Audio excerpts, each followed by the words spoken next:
بسم الله والحمد لله والصلاة والسلام على رسول الله وبعد. فأعوذ بالله من الشيطان الرجيم. بسم الله الرحمن الرحيم. ما آتاكم الرسول فخذوه وما نهاكم عنه فانتهوا. معزز ومحترم طالبات طلباء و طالبات، بارک اللہ فیکم جمیعا.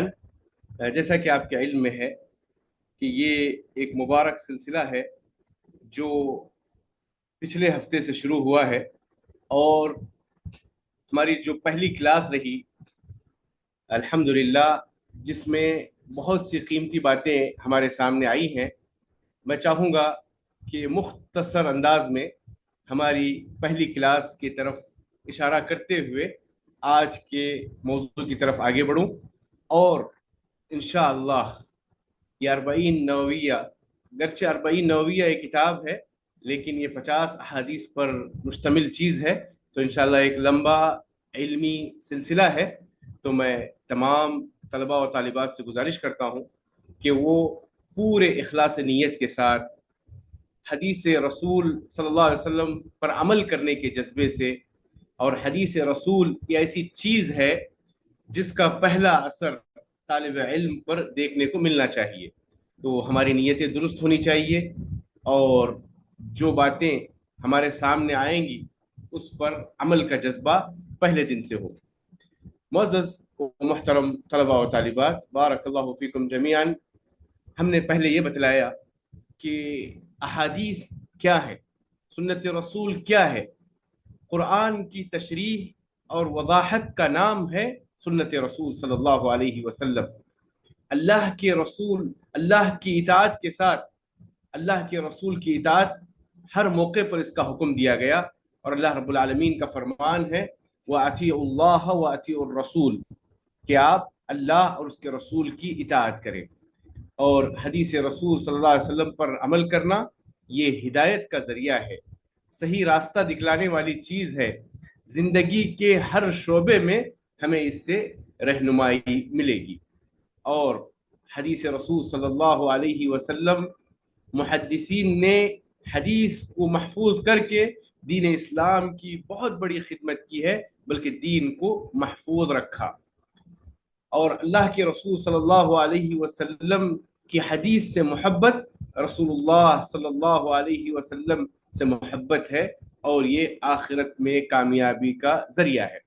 اور اس حوالے سے بڑی پیاری اور مشہور حدیث، نظر اللہ امرا سمع منا حدیثا فحفظه حتى يبلغه، کہ اللہ کے رسول صلی اللہ علیہ وسلم نے اس شخص کو بہت بڑی خوشخبری سنائی ہے جو حدیث کو سنے اور اس کو ہو بہو تمام تک پہنچائے جس طرح اس نے سنا ہے.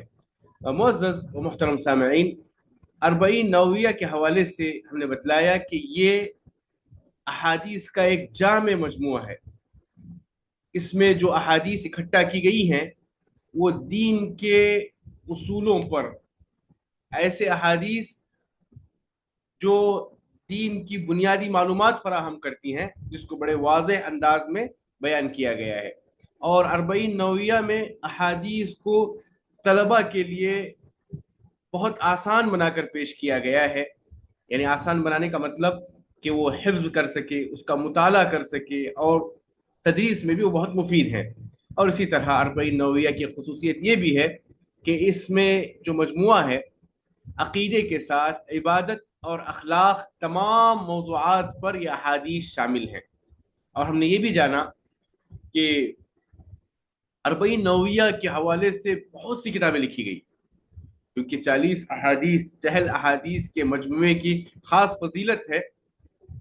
تو اس حوالے سے علماء کی ایک بڑی تعداد نے اربعین پر کام کیا، اور خصوصاً اربعین النوویہ یہ علماء کی خاص توجہ کا مرکز بنی رہی، اور اس کی بے شمار شرحیں ہیں. میں نے تقریباً پچھلی مجلس میں بتایا کہ 35 سے زائد معتبر شرحیں ہیں، اور اردو میں بھی ایک اچھی تعداد میں ماشاءاللہ اس کی شرحیں موجود ہیں.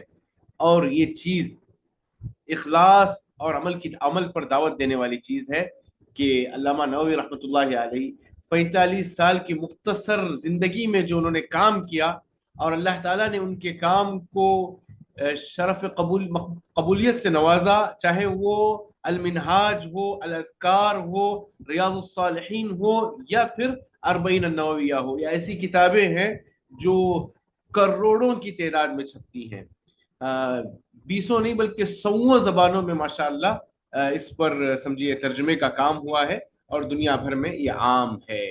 اور یہ اربعین نووی اصلاح نفس کے لیے ایک بہترین ذریعہ ہے. تو اس کی شرحوں کے حوالے سے پچھلی نشست میں بات ہوئی ہے. ملا علی قاری کی شرح ہے، اور اسی طرح اربعین نوویہ کے حوالے سے ابن دقیق العید کی شرح ہے، ابن رجب الحنبلی کی شرح ہے، اور اسی طرح صالح آل الشیخ کی شرح ہے، ابن عثیمین رحمۃ اللہ علیہ کی شرح ہے، اور اسی طرح اردو میں بھی بہت سی شرحیں موجود ہیں. تو اب ہم علامہ نووی رحمہ اللہ کے حوالے سے، خصوصاً جو طلباء آج کی مجلس میں شریک ہیں، ان کو میں یہ بتاتا چلوں کہ علامہ نووی رحمۃ اللہ علیہ زہد و تقوی میں ان کی مثال دی جاتی ہے کہ جو عمر بچپن میں کھیل کود کی تھی، اس عمر میں انہوں نے اپنی زندگی کو علم کے لیے وقف کیا. بہت کم عمری میں انہوں نے قرآن حفظ کیا. دمشق میں انہوں نے تدریس کا سلسلہ جاری رکھا، اور ان کی علمی شرحیں، چاہے وہ تفسیر کے حوالے سے ہو، طبیان کی کتاب، احادیث کے حوالے سے ہو، منہاج والی کتاب، اور اسی طرح فقہی اعتبار سے بھی انہوں نے مذہب شافعیہ کی بڑی خدمت کی ہے. یہ باتیں ہمارے سامنے پچھلی نشست میں آ چکی ہیں. تو اب ہم بلا تاخیر ہمارا جو اصل موضوع ہے اس موضوع کی طرف آگے بڑھتے ہیں. ہمارا جو اصل موضوع ہے وہ اربعین النوویہ کی جو احادیث ہے اس کی شرح کو آپ کے سامنے رکھنا ہے.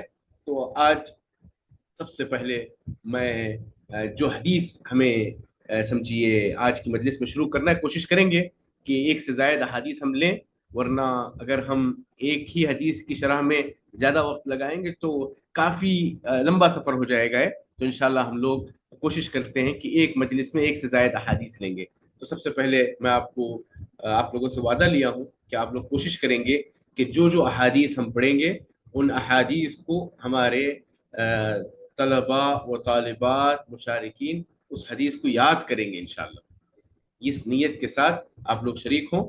تو سب سے پہلی حدیث عن امیر المؤمنین ابی حفص عمر بن الخطاب رضی اللہ عنہ قال سمعت رسول اللہ صلی اللہ علیہ وسلم يقول انما الاعمال بالنیات وانما لكل امرئ ما نوى فمن كانت هجرته الى الله ورسوله فهجرته الى الله ورسوله ومن كانت هجرته لدنيا يصيبها او امرأة ينكحها فهجرته الى ما هاجر اليه رواه البخاری ومسلم متفق علیہ.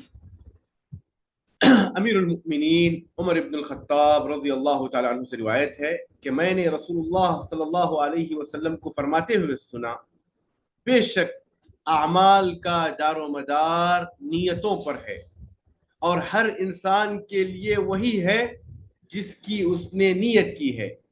تو جس کی ہجرت اللہ اور اس کے رسول کے لیے ہو تو اس کی ہجرت اللہ اور اس کے رسول ہی کے لیے ہے، اور جس کی ہجرت دنیا کے لیے، ظاہری فوائد کے لیے، یعنی اپنے مصالح اور فوائد کے حصول کے لیے ہو، یا کسی عورت سے شادی کرنے کے لیے اس نے ہجرت کی، تو اس کی ہجرت اس کے لیے ہے جس کے لیے وہ ہجرت کر رہا ہے. محترم طلباء و طالبات، میں دوبارہ آپ لوگوں سے گزارش کرتا ہوں کہ اس پورے حدیث کے سیکشن میں آپ کوشش کریں گے کہ انشاءاللہ ہم جتنے بھی احادیث پڑھیں گے بإذن اللہ اسے آپ لوگ حفظ کریں گے، اور جو باتیں بتائی جائیں گی اسے آپ کوشش کریں گے کہ نوٹ کریں. ایک منٹ.